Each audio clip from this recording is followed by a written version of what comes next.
Sorry. Hello. Welcome back to Overclock Showcase. I'm going to try and get back into the headspace of doing this, which shouldn't be difficult, because something's happening today, which is very weird. I recorded the previous episode yesterday, which is a very uncommon occurrence. Now, why have I done this? Well, first of all, one of the reasons is because it's triple tech chambers, an overclock which I, by the way, love, but therefore have a lot of experience with. So I felt pretty comfortable doing this. I have crammed in quite a few missions actually before doing this, just to make sure I'm up to scratch on triple tech and what my builds are going to be. And I think I am. But then again, I also realised that a lot of Overclock Showcase, I don't think it's too endemic with me being experienced with the overclocks. It should ideally be, I should ideally have come to a fairly conclusive pair of builds to showcase. But it's also not, I don't think it's essential to the spirit of the series. The spirit of the series is just to show you two quite different builds. Anyway, but just because of my basically schedule, it made the most sense literally to record on the day that I'm recording, which is just happens to be the day after I recorded the previous episode, which is of course Return to Sender. But let's just get into it. I've got a lot to say about triple tech chambers, so I'd rather just get into the missions. Two very distinct builds, one for crowd clearing and crowd control, the other one for single target light and single target heavy. So a very clean divide. There is a blurring of lines. The second build does plenty of like single target light, like HVTs. Acid spitters and things like that are very good targets for the second build still, even though it's mainly a crowd clearing and crowd control build. This one can still do a little bit of crowd control, but it's mainly going to be for big chunky single targets. In fact, it's almost exclusively, in fact, you could actually kind of spin this as this build is single target heavy exclusive, the other build is everything else. Because, and this is what I'll get into when we start, triple tech is an extremely versatile overclock. I'm going to get into a little bit of it when I explain right now how it actually works. So as you can see, it's got 3 points. Fire off residue energy up to 2 times after shooting, but you have a longer reload time, slower charge rate, and stronger recoil. Now, all of these things play into how the weapon works, right? Even the recoil is, but the recoil is specific to the overclock. That's kind of what I meant. Everything apart from that plays into it, because normally recoil on the coil gun doesn't mean anything, but it does when sometimes you are going to be firing 3 shots before reloading, which normally you would only ever be firing 1. But what's weird about triple tech is the fact that I've kind of always struggled to see it as a damage-oriented overclock, even though that is literally exactly what it is. The symbol is not lying. It's just, I guess, if you base your understanding of the overclock on these 4 points here, you wouldn't get the impression it actually does more damage. You might get the impression that it does. You can do extra shots that cost less ammo, but you might think they are proportionally weak to match the amount of ammo used. They're not. The extra shots that you fire after the first shot, as you can see, deal 75% of the damage of a normal shot. So I think that's overall it's 150%, which means it's like if you fire an entire, if you use all the ammo that it's going to take up, which is 80 by the way, I guess that is 150% more damage, because that deals, you have 170 there, and there's going to be, I can't do 75% of 170 on the spot, or can I? Because it's 85, basically 80. What's half 85? 42.5. So it's 122.5, 127.5 added on twice. Whatever, the mass is not important. The point is, this is a damage overclock, and therefore it's primed for the ultimate single target damage build for the coil gun. Of course, the true ultimate would be using the mole, but we don't talk about that.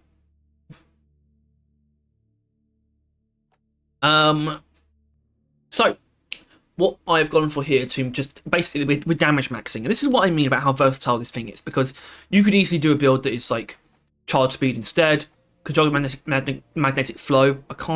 The word magnetic being between other words is hell for me. But you could take this even for the single target damage build. You really can go whichever way you want. Why am I using Necrothermal Catalyst? I don't know. The point is, I've gone all in on damage. So we take damage in tier 1, we take overcharge as well, which is, you know, with the charge speed, yeah, we're going to spend a lot of time charging. That's why I have defense enhancement. Electric Trail I just obviously just switched to just now, but that's just going to give us a little bit more damage. It's the only tier 5 there's a point to taking. Yes, the other build does also use Electric Trail, but that one has to.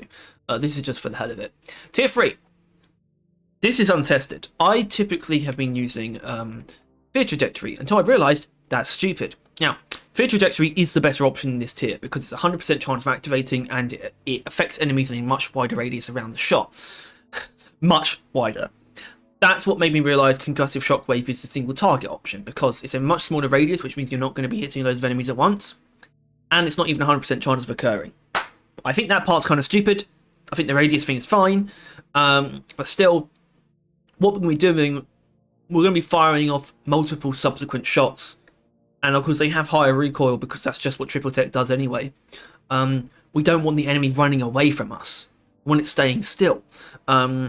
And if anything, because obviously it's only 50% chance to stun, I still rather have it stay where it is or continue coming towards me than run away and make it more difficult to hit. So stun is just the natural accompaniment, really, or the natural pick for that slot. Now, this is a ridiculously ammo-hungry behemoth of a damage dealing. It's just monstrous, this thing, in both how much damage it does and also how much ammo it uses. It's not really, frankly, it's not as efficient as lead spray or elephant rounds or water top bullets, certainly, but it is damn fun, and it does impressive damage.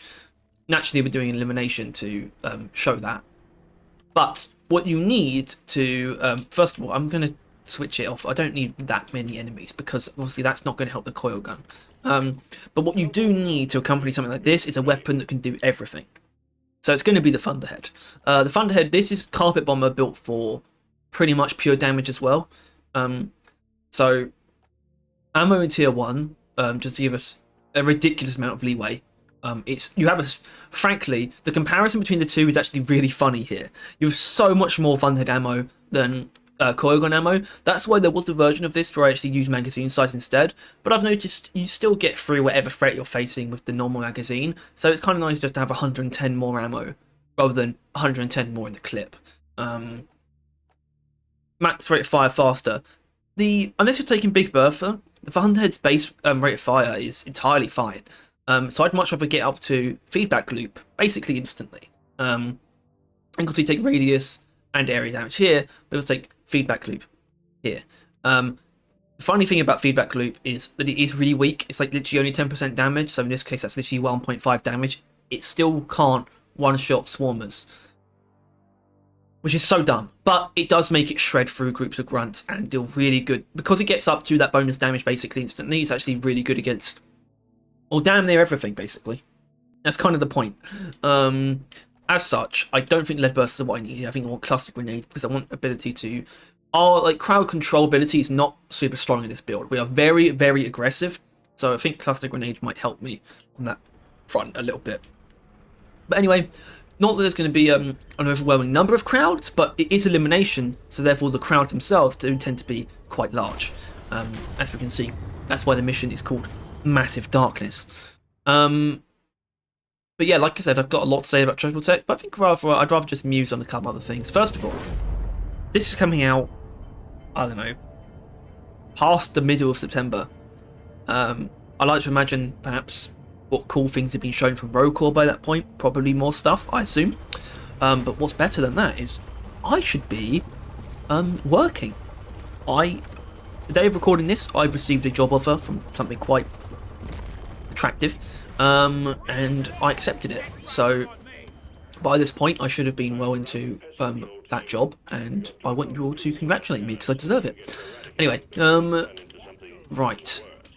I think I will be doing, unlike last time, I'll be doing secondary objectives, I think, because I actually have the means to do that. And yeah, so this mission is going to be in the vein of a lot of the other secondary ones, where it's going to be probably using the primary weapon a lot more. Don't worry, the second mission will be much more of a coil gun showcase, but I think I wanted to start with this one because I think it's the more exciting one. The next build is very reminiscent of what I do with ultramagnetic coils, which is the other coil gun video I've already done. So I wanted to save that one for second. I think it is overall the better build, but I wanted to show the more exciting one first, which is just this crazy bullshit single target thing. Speaking of which, I kind of touched on the fact that you could use controlled magnetic flow with this, even for single target. I think you can, because it gives you a lot of precision. Triple Tech is already bringing the damage by having the 75% damage bonus on the weaker shots, you know? So they're not actually... They are more than 50% of the base damage.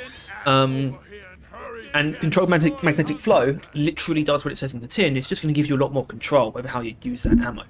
This one completely spits in the face of that idea. The other sort of variation is the fact that you could use Triple Tech this way, or with controlled magnetic flow, or with charge speed. You could use all of those variations, but you could also pair them with Necrothermal Catalyst in tier 5, which is going to give you bonus damage against fire enemies and then make them explode when you kill them.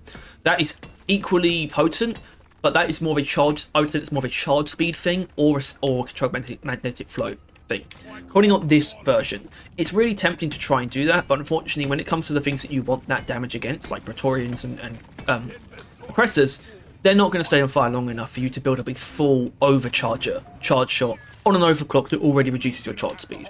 However, using Necrothermal Catalyst is still an entirely valid direction to take this overclock. It's just something I kind of had to leave out, unfortunately. Anyway, so here's our first target.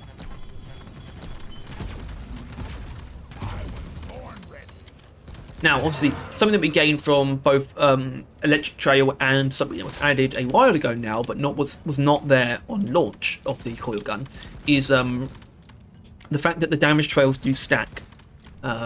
This does not apply to Electric Trail itself, it just applies to the non-electric part of the trails, but it does give us more damage over time, so we're going to see how much we're actually going to do.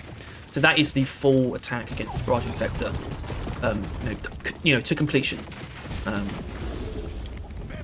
And I can see why some people would call this sort of unimpressive or inefficient. It is inefficient, but I hope the damage still comes off as impressive.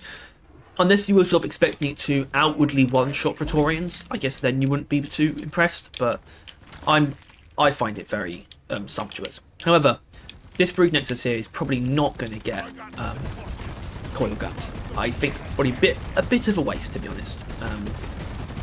Although this does seem a bit laborious, to be honest, going through this process with the Thunderhead. But I think, actually, hold on. I think Carpet Bomber was the other one I did. I don't know if I used Triple Tech for that. I might have done. So this might be a repeat build, actually. But that's entirely fine with me. Might not be fine with you, but, you're not the one making the video, are you? Oh, the Praetorian. And I think actually I'm really pushing Overcharger to its limit, because it's pretty tedious. It's pretty I feel like there's a really good word for this that escaped me recently. But it is a fine line. You can get really close to overheating every time you do it. But you want to get as close as possible just to maximise some damage. Anyway, so this is going to be a good showcase for our Thunderhead here. It just melts grunt walls. And it will be just as good at melting anything like web splitters and lattice splitters, the kind of things where the coil gun is just overkill, like hilariously overkill. Anyway, let's wake up our first dreadnought. Twins? I thought it might be twins. Right. Great thing about the coil gun, of course, is terrain penetration, so we should be able to very easily get through terrain. Anyway, now we're going to lay into this fellow for our Thunderhead for a little bit. Actually, I'm going to try and get with a cluster bomb. There we go. In a lot of ways, it would make more sense to shoot the Arbalest with the Thunderhead, because it's going to be, because of the AoE aspect and it being far away from us. So I'm going to do a little bit of that, but now I'm going to give the Lacerator a going over. That's probably going to cause them to heal, which is fine. God bless. Okay. Speaking of which, I'm going to open up with a one of these. Obviously, something you could do, and I might try and do it at least once. Obviously, we're already running quite low. What can I say? So something I should be trying to do really is actually distribute the shots between the two. I don't know if I have the confidence to do that though. I'm not that skilled. And that might sound weird because it's like, but Harry, you are, you know, you're like level 1,800. How can you not be skilled enough? Well, this actually, to me, is quite an interesting topic, which is the idea of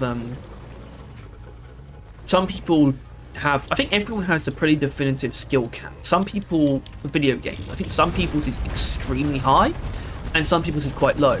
I think mine's actually quite low, to be honest. And oh, okay.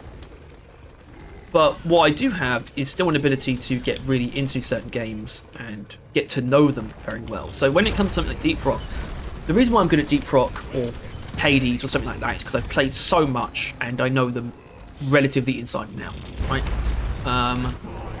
And that's why I find I am much more capable of getting good at PvE games than PvP games, because a PvE game like this, you can simply learn.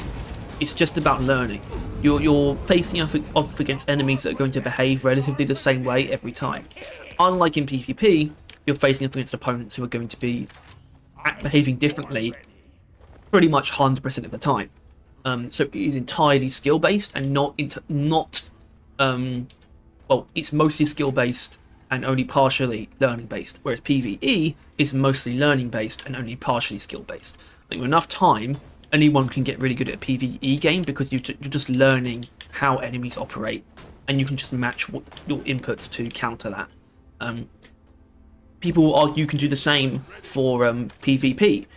You can, but only partially, because you cannot feasibly predict what an enemy player is going to do 100% of the time. Not even 50% of the time, I would say even less than that. Maybe only 10% of the time can you truly know what an enemy player is going to do in any given situation. Obviously, some people have different barometers for this kind of thing. As in, my barometer for PvP is low anyway, and my barometer for PvE is quite high. So I learn PvE games pretty quickly, and don't gain skill, or I gain skill in PvP games quite slowly. Obviously, both things are entirely possible. It is possible to get better at games, but I think there are PvE and PvP operate foundationally more differently, I think, than people really understand. And so I think the differences in how good someone gets between people really comes from there. Anyway, so Triple Tech, yeah, so we handled the twins pretty well, but I did use up a lot of my ammo. And there's a bulk detonator somewhere. But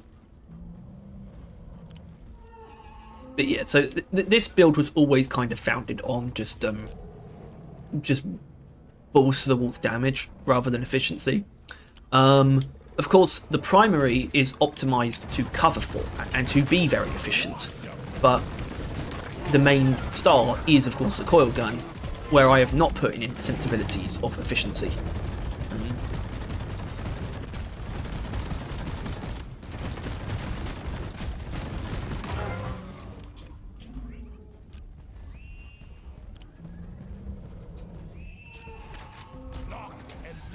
I think this is going to be the room I'm going to have to resupply in, because that bulk is not far behind.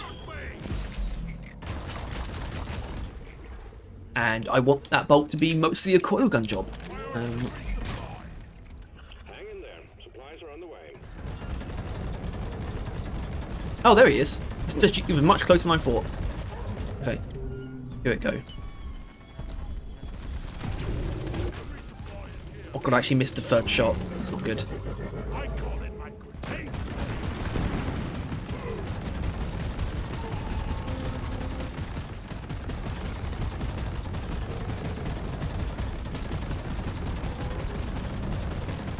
I mean, you see how long it takes to get through a single magazine of this thing. Did I really need the magazine to be bigger? Yeah, I arguably didn't need all that extra ammo, but clearly didn't need the magazine size. Ready. Grabbing ammo.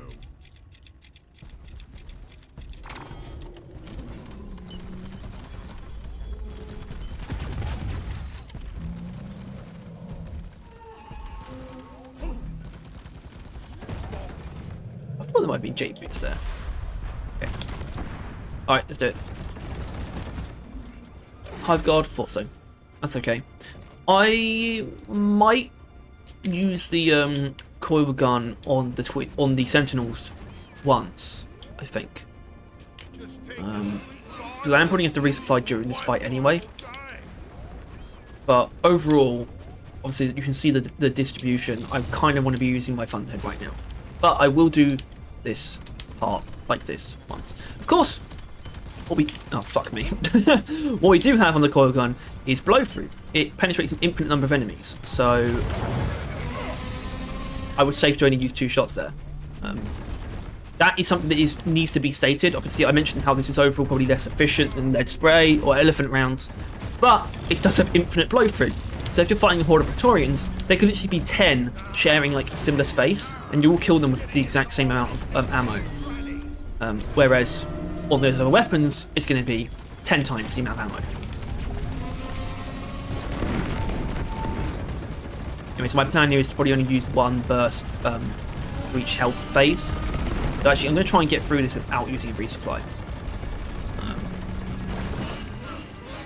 Because I only have 2 full bursts left. 160 ammo, it's 80 per full burst. So, you do the math.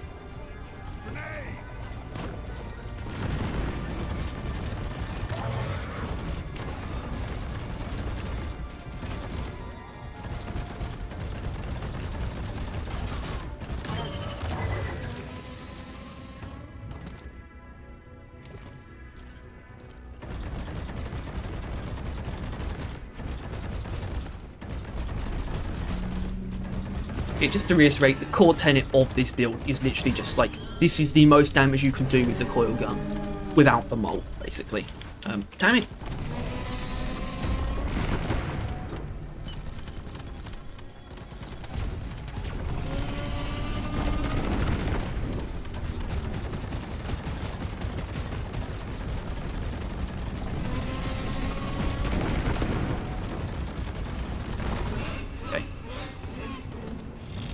Honestly, something about the Thunderhead's reloads, like, it feels faster than it used to. Which is weird, because obviously the Hurricane's always had, like, a weirdly fast reload. But the I said the Hurricane, right? Yeah, I did. Good. But the Thunderhead has always had, like, you know, the notoriously slow reload. Do you mind?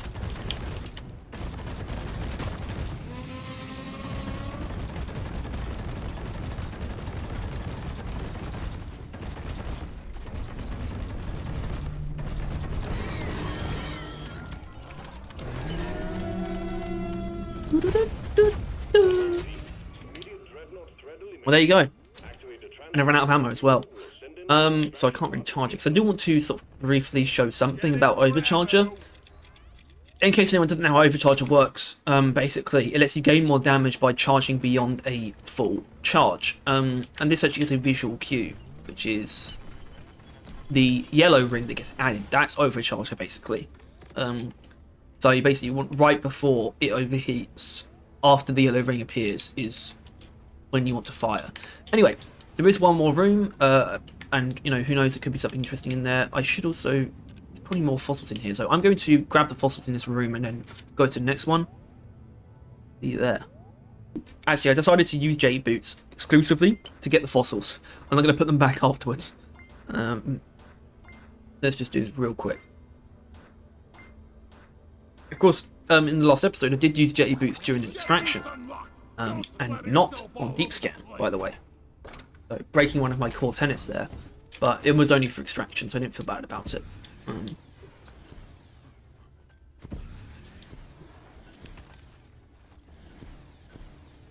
Oh, everyone's there. It really did not need jetty boots for. Okay. Where is that damn mule? Yeah, this room's got it going on. We got bunch of guys. I did like the idea actually of using the coil gun against Brood Nexus, just to show that. But because I think I know how I would do it, I would try and hit all the weak points basically. But I think what I'm going to do is do something really stupid to try and take out those barrage infectors at the same time. Same time as each other, not the same time as the Brood Nexus.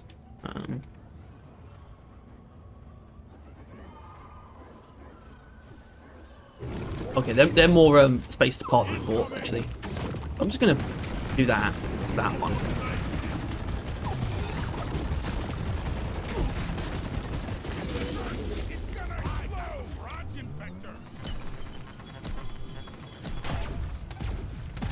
Oh, did the second 2 shots hit that? They did, but like it didn't feel like they hit them properly. Oh well. That could kill me. Oh, that is gonna kill me. There's a weird thing about right infectors where you actually, if you're not gonna be able to avoid the projectiles, getting hit by them is actually better than them landing near you. Of course, you can shoot them down, so it's just general PSA there, in case anyone didn't know that. Oh, fucking hell.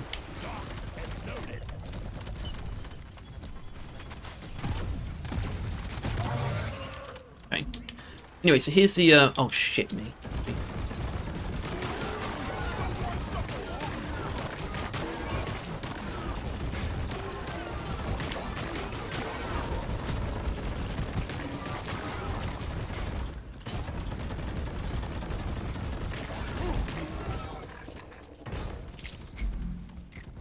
Okay, well, whilst Code's focusing on Green Nexus, I think I can still pull off what I wanted to do, which is this. Oh! Oh, it's actually... Okay, fine. That is absolutely fine. But I don't think there's actually anything of real note in this room. There is that Enor Pearl, but I don't care about Enor Pearls. That's a lie, I do actually. I like Enor Pearls, they remind me of my own balls.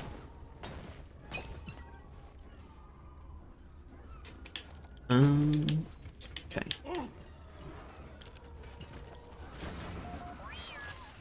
Hey fellas. Don't worry, this is what we'll be doing with the coil gun in the next mission, so nothing to worry about. I may have accidentally lied about the Swarmer breakpoint.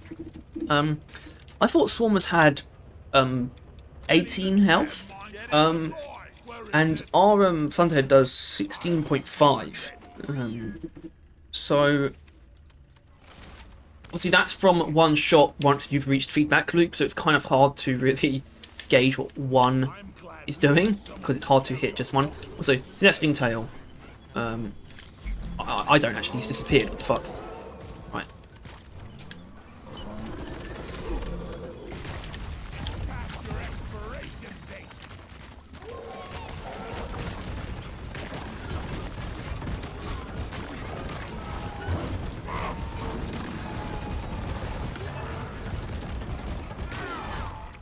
Right. Okay.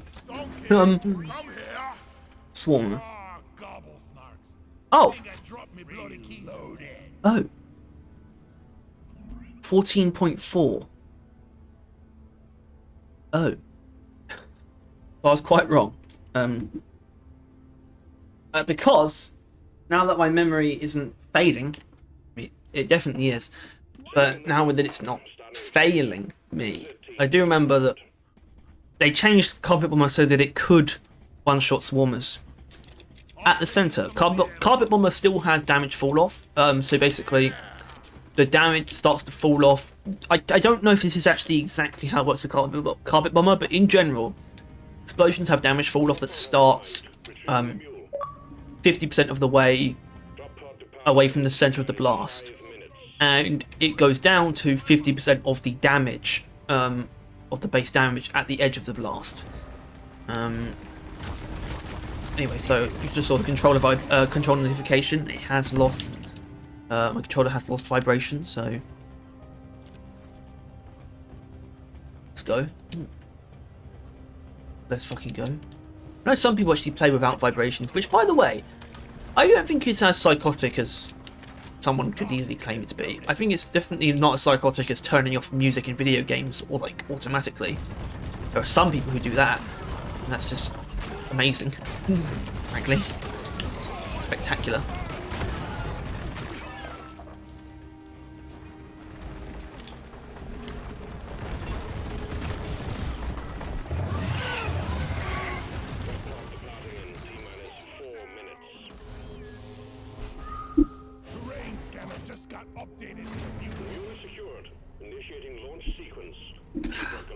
Okay, well, Good work.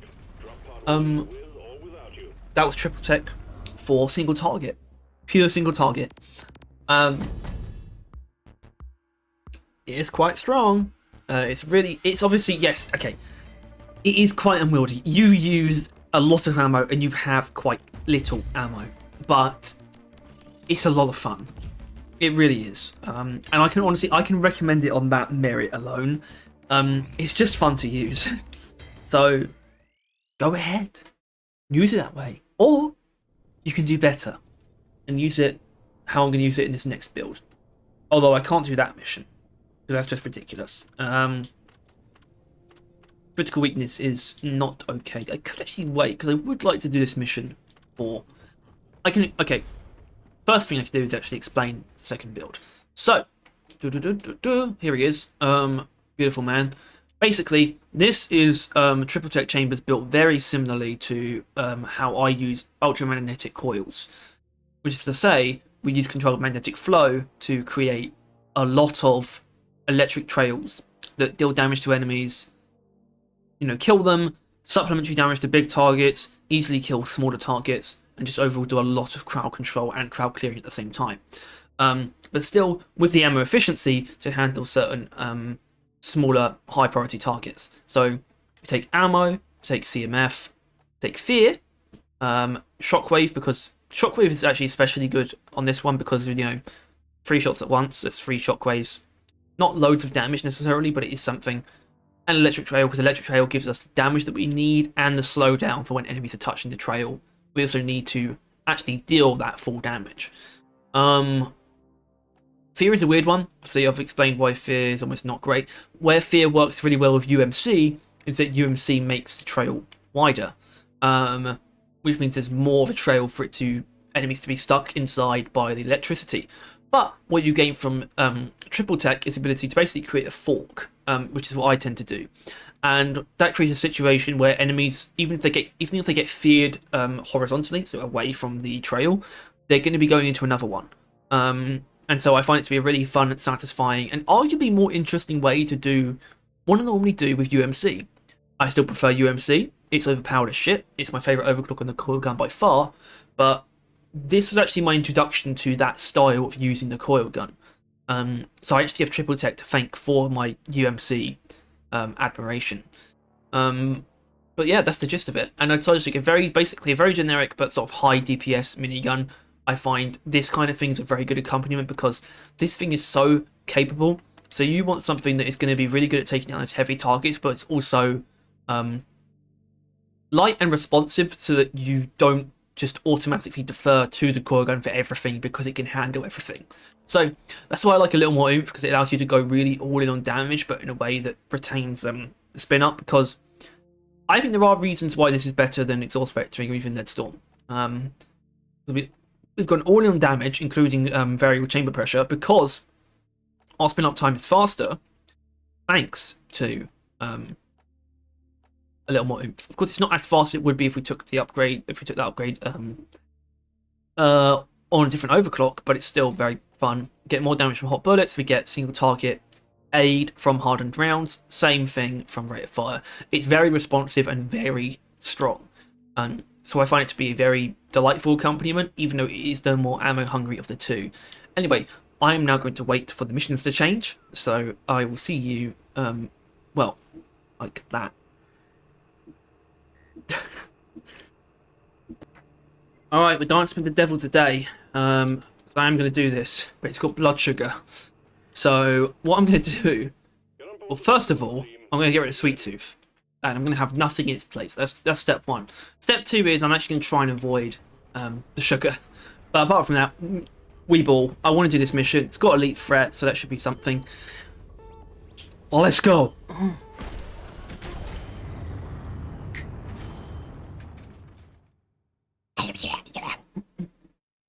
So, for a couple of the same reasons I said there was so much variety in how you could use a single target version of Overclock. Some of the same rules apply to this version. I think you could go for the increased, particularly you could go for the increased trail duration, and size. And honestly, if you wanted to, because of the way that the weapon works, you do get stacking damage from the trails, but not from electric trails. So to bring it back to damage a single target again, you could go in for some kind of damage build that relies on the trail without the electric trail and just stacking lots of normal trails. It's not an amazing idea, but it could be fun.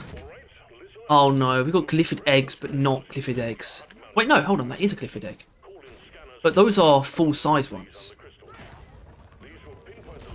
Actually, I did also forget how Blood Trigger worked. I forgot that I am going to be taking damage constantly. So I'm not going to ignore the red sugar, otherwise I'm going to die. But I'm still happy to not be taking Sweet Tooth. Right.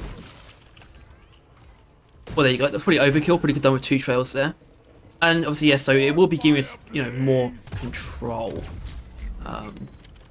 overall over how we apply our trails.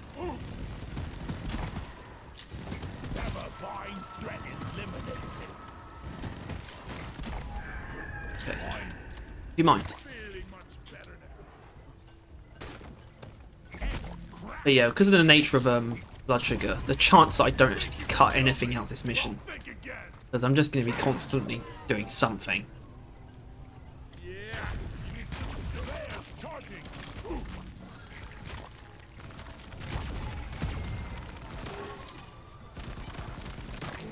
I have found, by the way, that the fork concept is not perfect, but I think it still is self-evident when you use it. There is still a forking nature to putting down 3 trails, and sort of an enemy is going to not be able to really not be in at least one of them. But it's not perfect, but it works. It works. I think it works. And like I said, I'm in charge. So, what are you doing?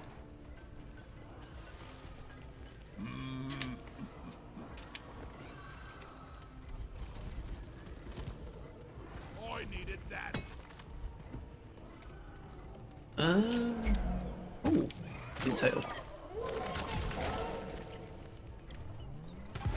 So this is the kind of thing. This is where a little bit of that just damage comes in, because that Sting Tail probably could have died. It would have died if I used for the charged shots, which I didn't, of course. Am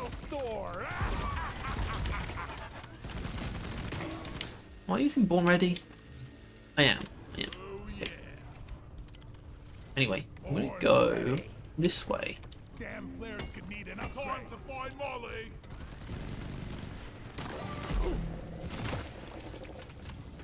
I need the mule right here, right now. Depositing.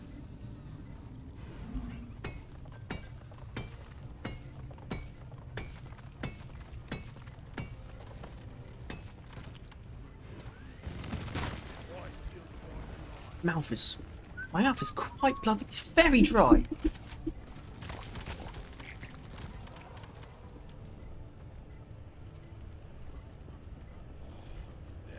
Anyway, so yeah, Blood Sugar. Of course, Blood Sugar is intended to be a sort of... I kind of see it as something that's meant to be batshit insane, but also balanced at the same time.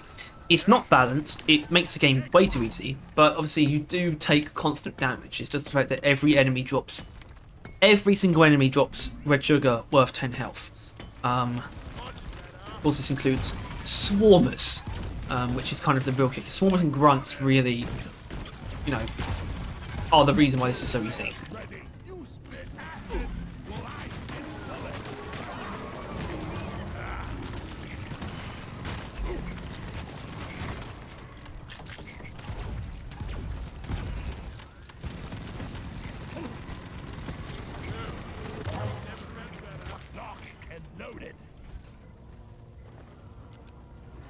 Where is that? Hey.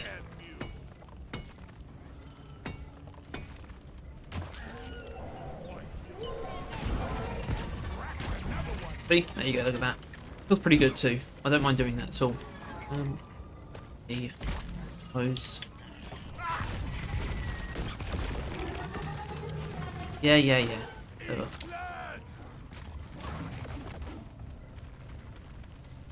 What's this? Oh, I thought it would kill it. I literally did that earlier today, and it killed the brood mixers. I'm not sure if that will kill the nodule. Yeah, it will. Of course, if I can get multiple nodules at once, it's a good use. Oh shit. Okay. Okay. Okay. I probably could, but I'm bad. That was the last of the bramble nodules. Let's kill it. Weapon ready. The swarm is upon you. I think this is roughly where one of the things is. That Terra Troy joy lives on it. Where is that damn resonant crystal?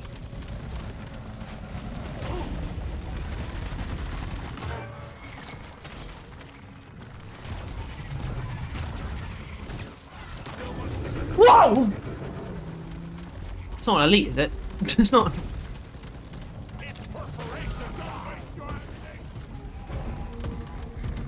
Jesus Christ. Do you mind?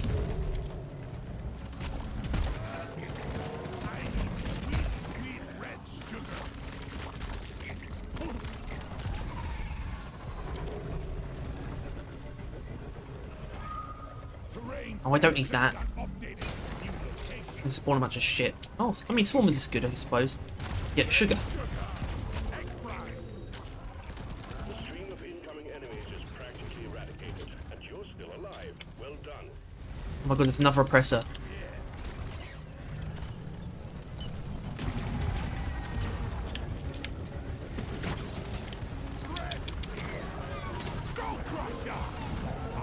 Stingtail, Stingtail. Oh god, elite Praetorians.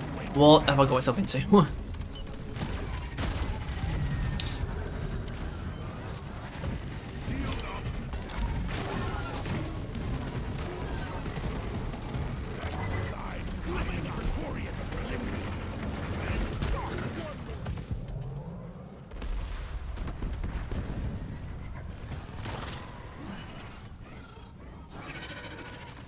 Am I about to find a different resonance crystal? I think I am. Resonance crystal is around here.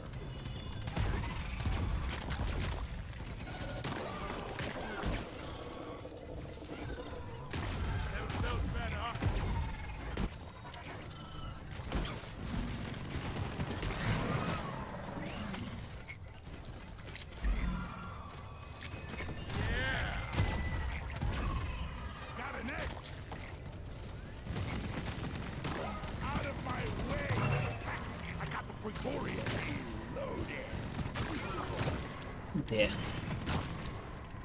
I needed that. Okay. There it is. Get it. Pick it up. Put it in a basket. Take it home. Boil it. Do I want to resupply now? Probably not.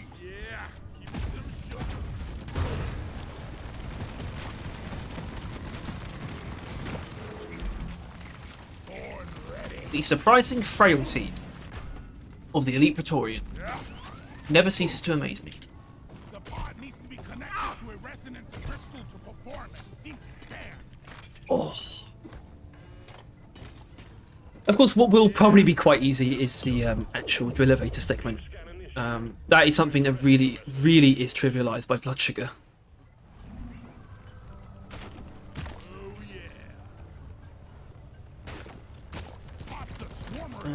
So I guess it's this way, isn't it? Yeah. Oh, it's probably. Oh, it's round there actually, isn't it? Oh.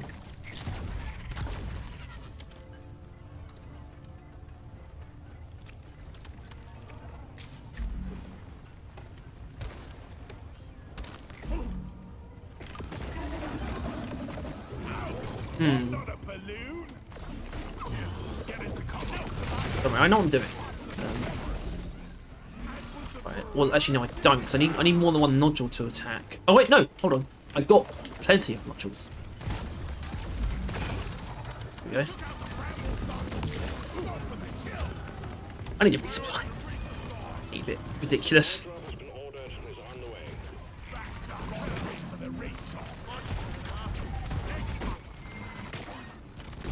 Remember, none of this would be possible without blood sugar. Should have left my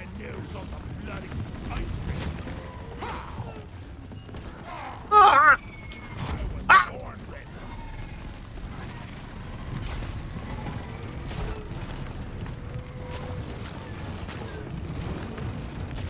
Step aside! Step aside!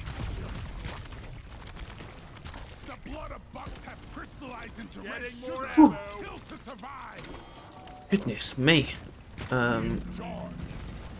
Oh well, that's the eggs done. God. Okay. Right. That's the pull float. I know that the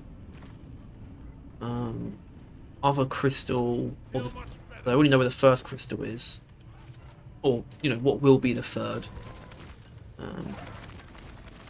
Other one. I'll go find it. Okay, I found it. It's here. Oh, it's exposed as well. That's nice. I uncovered a resonance crystal. Send a scanner to me. Need to be aware that I will eventually die if I don't kill anything. Ooh, elite Trijaw. Boy, got the Tri-Jaw. Yeah. Time to connect the crystal with the scanner pod. Shell back somewhere.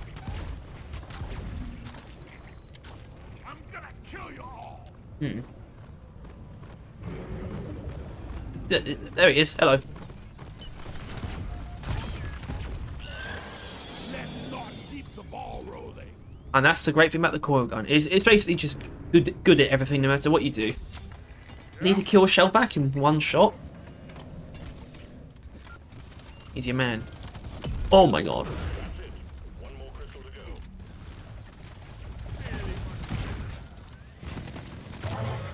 Not these things were bad enough. Just picked up a swarm of livid grunts heading your way. There's a lot of Grunts. We can do grunts. Very easily. A bit dark, isn't it?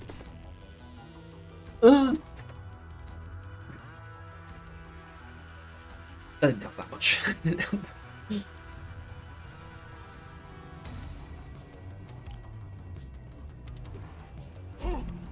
prickly. There they are. Swarm. Killing team. Alright lads, come on. Bring it on. Definitely want to be doing some kiting here, I think. More so for fun than out of necessity, but...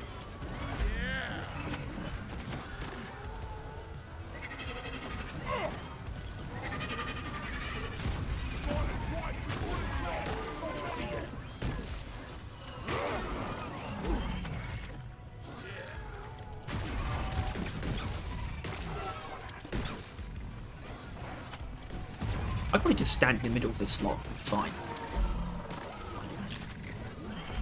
And you know what? Fuck it. At this point, I'm just going to take advantage of the blood sugar.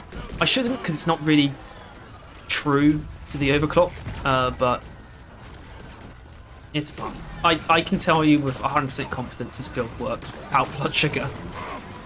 It's just letting me do this, you know? So I might as well. Although it almost got stopped there. Thanks for the slashers. If it's going to be anyone, it would be the slashers that bring this down.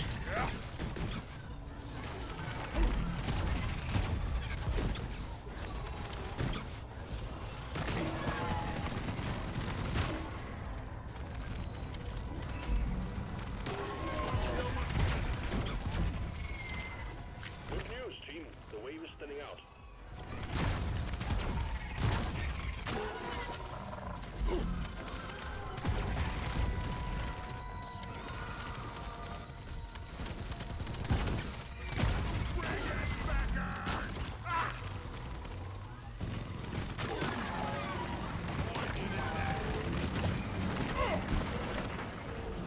Damn flares could need an upgrade.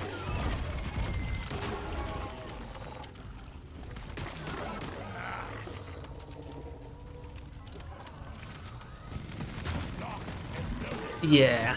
So you're going to have to just basically scratch out where I said I was going to try and avoid the red sugar. At least I'm not using Sweet Tooth. Yes. I mean, it barely means anything at this point, but, you know, at least I'm not using Sweet Tooth.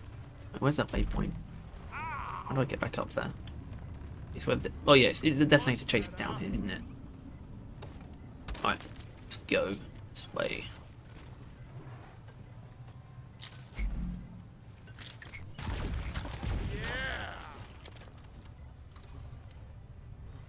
I think we could this way comes. Why are they making that Harry Potter series? I mean, it's crazy because like all the casting's good and things like that, but at the same time, it's just not gonna cut it, is it? It's just not gonna be very good.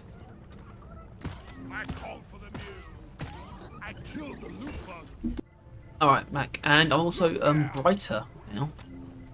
Not up here, just in this area.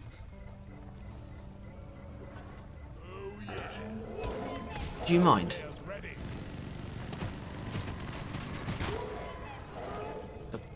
Oh. Moment, I thought there might have been another one.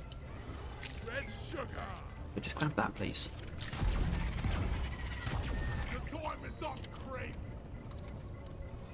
Leave me alone. Ooh, I want to play Titanfall 2, do I?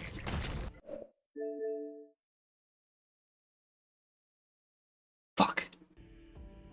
Actually.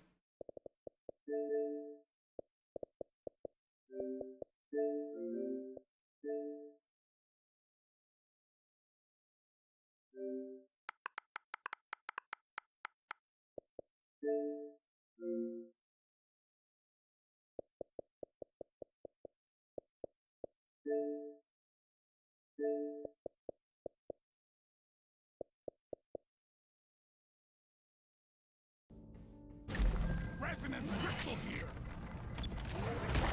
Resonance center.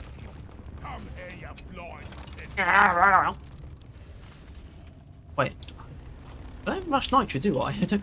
Oh! It's the one thing that might kill me. Never felt that,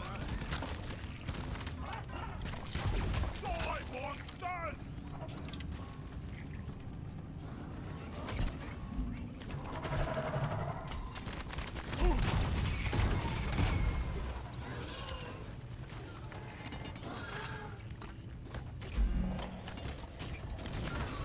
Hello.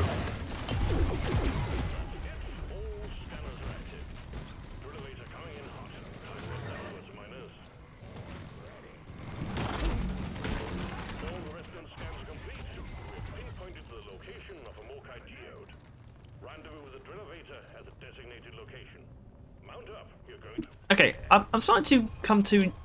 I've got an observation to make here. Something about this mission is just spawning small groups of swarmers constantly. Well, not constantly, but at a consistent rate. And I can tell you that because once you have scanned all 3 resonance crystals, or all 5, no enemies spawn. Like, no new enemies will spawn. So I'm thinking it's either the Glyphid Egg's secondary objective, or it's blood sugar. Because swarmers are such an amazing source of red sugar. Well, that's a grunt, so now I'm not sure. Actually, the grunt makes me feel like it might be blood sugar. Unless I'm really stupid and each scan does still do this a little bit, it's just that it doesn't spawn actual swarms. That is possible. But I'm thinking this might be a blood sugar thing. Mike, tell me. Anyway, I need to start this so enemies start spawning and drop sugar on me so I don't die.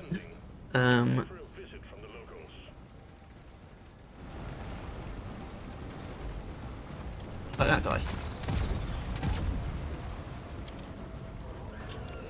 So he didn't drop his health.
How old are you?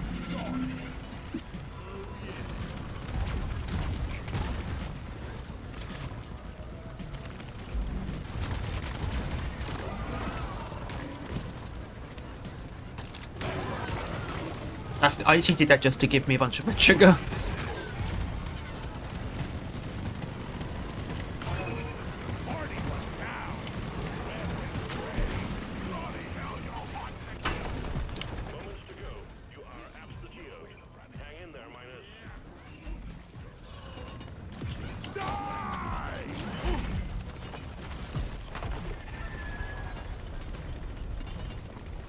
There's actually quite a few enemies up there. Oh my god, look at the web spitters. What the hell? Ass load of them. Okay. Harvest the seeds quickly. I don't want to die down here. Oh, I needed that. Molly. Be gone.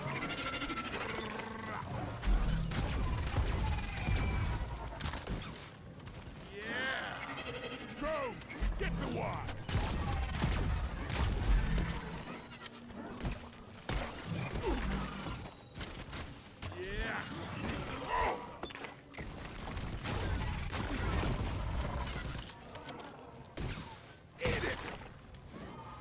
Mm-hmm. Yes.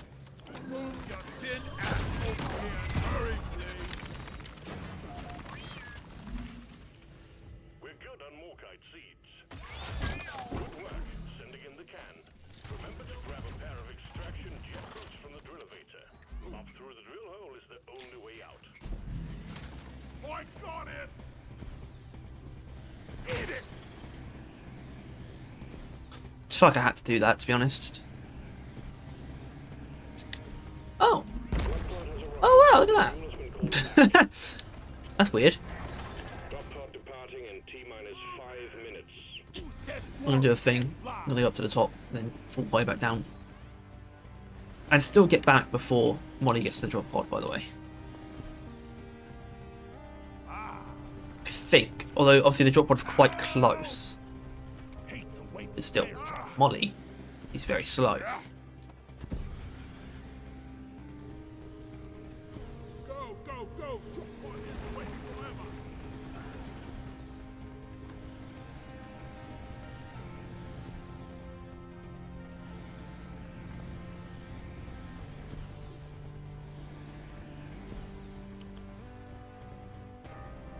Ah! No! But the J boots that they give you are so ridiculously powerful. Drop pod departing in T-minus 4 minutes.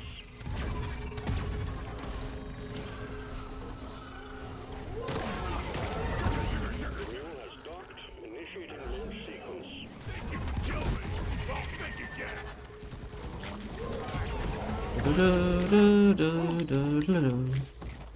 You fuck off. There we go.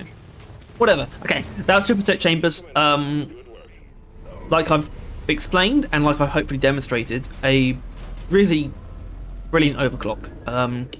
It's a really fun but relatively simple concept, but it does still kind of it kind of twists the coil gun in a way that is quite unlike the base weapon, but still also true to the base weapon. There's a lot you can do with it. It lends itself to doing a lot of different things very well, and I always respect that. It basically takes every way you could build a coil gun anyway, and basically makes it into a new build. Right, you could do all the same things you do the base coil gun, but with triple tech as well. But it is given freshness by it being triple tech, and I think that's pretty cool. And I got to do industrial sabotage, but I can do that. Ain't no bitch. And depending on what I get for our next overclock, it could be pretty easy, or it could just be an okay time. I don't know about easy, but of course, if you enjoyed this episode of Overclock Showcase, please make sure to like, subscribe, and if you want to see more stuff like this, and you want to stand for everything we do Deep Rock and Roll, then also make sure to click that bell. And as always, thank you to our wonderful member BoxFox Scoot, and I now will find out what the next week's Overclock is going to be. It is, of course, for the wave cooker. So, if you haven't seen this part of the video before, basically what I do, I number the overclocks from left to right, top to bottom. So 1, 2, 3, 4, 5, 6. We've already done gamma contamination, so we get to knock out number 3. And that leaves us with the rest. That is my email. I might have to cut that. I will, actually. That's not... I can't leave that in. I can't, personally. Okay, whatever. Spin the wheel. I've got loads of time to cut that. That's fine. 4. The worst one of all. Okay, and this is a good thing, because it's going to be forcibly quite a while before I get to record again.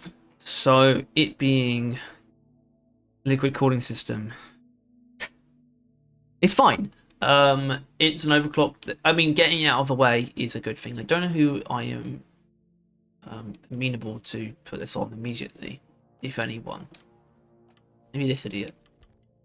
He seems to like cleans. Okay, put on this guy for now. And I'll see you with that next time. But now we have to have our Triple Tech Chambers themed beverage. I mean, I don't know. I don't know what suits Triple Tech. Gut